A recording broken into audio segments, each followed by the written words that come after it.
Assalamualaikum warahmatullahi wabarakatuh. Perkenalkan, nama saya Ria Dwi Putri. Saya sedang bersama Winta Ayu Karwindi selaku Ketua MLC atau Manajemen Leaders Club. Baik Kak, sebelum mulai sesi tanya jawab, boleh Kakak ceritakan dulu apa itu Manajemen Leaders Club? Jadi saya mau kayak Manajemen Leaders Club itu sebagai himpunan dari sebuah perkumpulan mahasiswa yang dimana himpunan itu bisa membantu mahasiswa untuk menyuarakan suaranya terkait akademis, terkait pendidikan atau terkait pembelajarannya selama di kampus, dan itu terbentuk khusus prodi manajemen. Jadi di kampus pasti ada setiap himpunan dan pasti ada BEM. Jadi di Bumi Gora ini ada himpunan manajemen yang dinamai Manajemen Leaders Club sendiri. Oke, baik Kak. Kita langsung ke pertanyaan pertama, yaitu desain organisasi di MLC itu bagaimana bentuk struktur organisasi MLC di Universitas Bumi Gora saat ini dan apa landasannya dalam pembentukannya?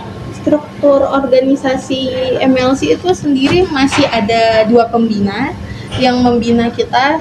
Tanpa adanya pembina, kami tidak bisa berjalan dengan lancar. Karena pembina itu sebagai penghubung antara mahasiswa kepada dosen yang lebih memiliki jabatan yang agak tinggi di kampus. Jadi pembina membantu kita menyuarakan suara kita, membantu kita menghubungkan aspirasi kita kepada dosen-dosen. Jadi pembina menampung kita semua, dan untuk khusus strukturnya itu ada ketua sendiri yaitu saya, wakil ketua yaitu teman saya Cantika Beatrice Jami, dan di bawah ketua dan wakil itu ada bendahara, sekretaris, dan divisi-divisi yang memang kita bentuk sebagai pengelola untuk MLC ini sendiri. Seperti ada divisi Sport and Art, Sparta, itu dimana kalau anak-anak manajemen ingin pengen berolahraga atau ingin ada event-event turnamen untuk futsal ataupun bola, itu bisa menghubungi divisi Sparta itu sendiri. Dan contohnya seperti divisi Human Research atau HR, itu dimana Human Research itu membantu mahasiswa untuk melatih kembali dirinya untuk mempelajari karakter manusia. Jadi bagaimana mereka menghadapi berbagai karakter manusia di dalam himpunan tersebut. Oke Kak, langsung aja ke pertanyaan ketiga, soalnya pertanyaan kedua udah sekalian. Baik.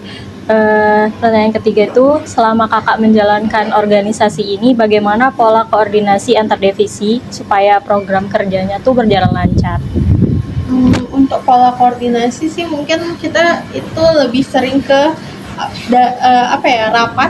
rapat. Mungkin kalau bisa dibilang untuk saat ini tuh rapatnya bukan setiap minggu atau misalnya sebulan itu nggak pernah rapat. Kita kadang menyamai jadwal-jadwal tertentu, karena yang kita tahu himpunan MLC ini itu berbagai kalangan, ya ada yang semester 2, semester 4 dan 6. Jadi dimana kita itu menyatukan jadwal mereka, karena kami juga nggak mau mereka ikut organisasi tapi mereka harus mengorbankan mata pelajaran atau mata kuliah yang mereka memang harus tekunin lebih dalam lagi untuk demi organisasi atau ikut rapat. Nah, rapatnya sendiri itu biasanya kalau event-event yang tertentu itu bisa sampai 1 bulan itu ada 3 kali. Tapi kalau event-event yang tidak terlalu, misalnya yang hektiknya itu tingkatnya itu paling rendah 30%, mungkin kita bisa rapat dalam sebulan itu 2 kali atau sekali mungkin. Itu.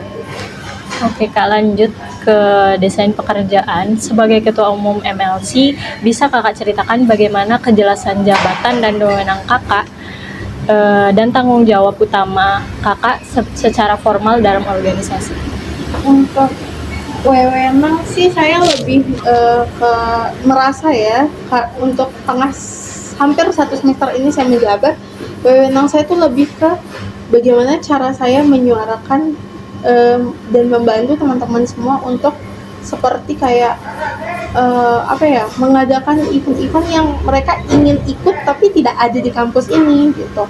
Jadi contohnya misalnya ini yang kami lagi ada itu ada event program lomba karya ilmiah yang dimana itu sendiri kita bentuk karena aspirasi atau suara-suara dari mahasiswa lain sebagai bentuk ingin mengikuti lomba tersebut, tapi dalam lintas masih kayak lingkungan kampus, bukan lingkungan luar. Karena gimana ya, mereka itu lebih memilih untuk memberanikan diri atau mencoba hal tersebut dari kecil baru ke besar. Nah, seperti itu contoh wewenang saya. Jadi kayak saya tuh membantu mereka menyuarakan suara mereka, harapan mereka ke pembina, dan pembina saya melanjutkan ke yang lebih atas lagi. Itu. Jadi kalau untuk tugasnya saya selama menjabat berat, sangat berat, karena dimana saya memang harus menyamakan jadwal saya dengan semuanya, dan memang itu membentuk atau menyatukan 24 kepala atau 24 pemikiran dalam satu organisasi itu sulit banget, dan itu memang saya harus bekerja keras atau lebih belajar lagi untuk membuka diri saya bagaimana saya harus menerima semua suara 24 itu untuk dijadiin satu dan membentuk sebuah keputusan gitu. Oke, selama menjabat, apakah kakak pernah harus mengambil job lain di luar tugas kakak demi kepentingan organisasi? Kalau untuk job lain sepertinya enggak, karena memang saya sendiri di MLC itu memberikan kebebasan kepada semua anggota saya. Jadi saya tidak mau, istilahnya saya sebagai ketua ingin terlalu ikut terjun dalam pemikiran anggota-anggota saya. Seperti misalnya kami dalam MLC itu ada CEO, jadi CEO itulah yang seperti ketua per divisinya. Nah, ketua per divisinya itulah yang membantu mengarahkan anggota-anggota lain. Kalau saya tuh memang terjun, tapi maksudnya terjunnya itu bukan yang untuk mengatur langsung, tapi cuma untuk mendengar bagaimana pemikiran mereka, bagaimana cara mereka, apakah mereka bisa mengatasi itu, apakah mereka perlu solusi yang bagus, apakah gimana. Jadi kalau dibilang saya terjun langsung tidak, tapi saya terjun untuk di suatu saat itu ada memang masalah yang harus memang saya dan wakil itu memang harus menyelesaikan itu. Oke, Kak. MLC ini pernah nggak sih Kak memberikan pelatihan khusus untuk anggotanya?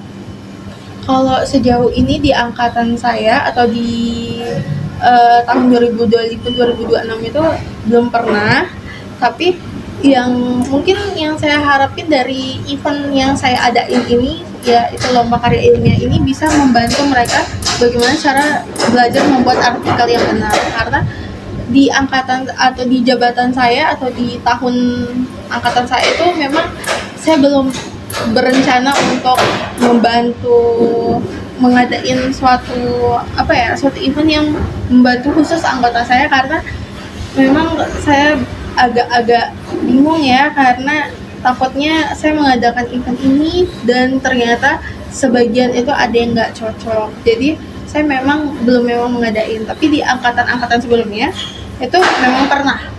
Jadi cuma di angkatan saya yang belum pernah, dan itu mungkin jadi pelajaran buat saya. Pertanyaan ini jadi pelajaran buat saya. Saya akan mungkin bakalan membantu anggota lain untuk mengembangkan skillnya melalui event yang khusus untuk anggota MLC saja. Baik Kak, lanjut ke pertanyaan seputar perubahan organisasi. Yang pertama, dalam periode ini, apakah MLC itu pernah mengalami perubahan organisasi yang signifikan? Kalau perubahan organisasi yang signifikan banget enggak, tapi memang ada beberapa masalah yang membentuk sebuah karakter organisasi MLC itu berubah. Jadi memang saya dan wakil dan pembina memang sudah membangun MLC, dan maksudnya udah menstrukturkan MLC harus berjalan sampai pada masanya habis, tapi ternyata di tengah jalan itu memang berubah. karena ada suatu hal yang mungkin tidak cocok atau tidak seperti yang kita inginkan dan tidak berjalan seperti yang kita harapkan. Jadi memang setiap organisasi itu pasti bakalan ada perubahan, entah itu perubahan dari internal atau eksternal, itu pasti ada dan kita tidak bisa memungkirin itu bakalan terjadi. Kalau respon dan adaptasi pengurus atau anggota MLC terkait perubahan yang tadi itu gimana Pak? Kalau respon dari saya sendiri itu selaku ketua saya nggak apa-apa, karena memang itu hak setiap anggota atau hak setiap mahasiswa bagaimana cara mereka menentukan jalannya mereka sendiri. Jadi misalnya mereka ingin mengeksplor lebih luas lagi, nggak apa-apa. Saya tidak menekankan mereka harus mengikuti dari awal sampai habis, karena saya tahu organisasi yang kita bangun ini atau organisasi MLC himpunan ini memang tempat mahasiswa untuk belajar. Jadi jika mana mereka tidak nyaman dengan pembelajaran mereka sendiri di organisasi tersebut, mereka ingin mengeksplor lebih luas, ya nggak apa-apa, karena itu haknya mereka dan saya nggak bisa larang. Jadi mau dipaksa gimana pun, memang pada hakikatnya kita semua itu pasti ingin mencari kenyamanan tersendiri di setiap organisasi yang kita ikuti. Nah, kalau kakak sebagai ketua umum, bagaimana langkah strategis yang akan kakak ambil untuk mengatasi kendala apabila ada penolakan atau kesulitan dari penolakan atau kesulitan dari anggota organisasi tersebut? Lebih ke komunikasi lagi, soalnya komunikasi itu penting. Jadi suatu organisasi tanpa komunikasi itu rasanya kurang, karena kalau komunikasi nggak berjalan, anggota itu tidak bisa menyampaikan dan berpendapat itu secara luas, nggak bisa dia sama sekali. Jadi bagaimana cara lebih ke saya menerapkan komunikasi. Jadi misalnya contohnya ini sebagai contoh aja, ada suatu masalah yang memang nggak bisa diatasin oleh ketua per divisi dan mereka itu ternyata ada cekcok dengan anggotanya atau kayak gimana, mungkin berselisih pendapat, dan memang setiap saya tanya kayak kadang udah komunikasiin belum, dan ternyata memang kunci dari semua itu komunikasi, karena kalau tidak dikomunikasikan, apalagi lewat chat ya atau lewat pesan, itu sangat tidak baik gitu, karena secara tidak langsung lewat pesan itu membantu kita untuk menganggap hal-hal yang negatif, padahal itu tidak terjadi, tapi itu hal yang negatif bagi kita karena membaca pesan itu. Jadi memang kunci dari yang saya pegang sekarang itu tetap komunikasi. Itu saja Kak pertanyaan dari saya. Terima kasih ya.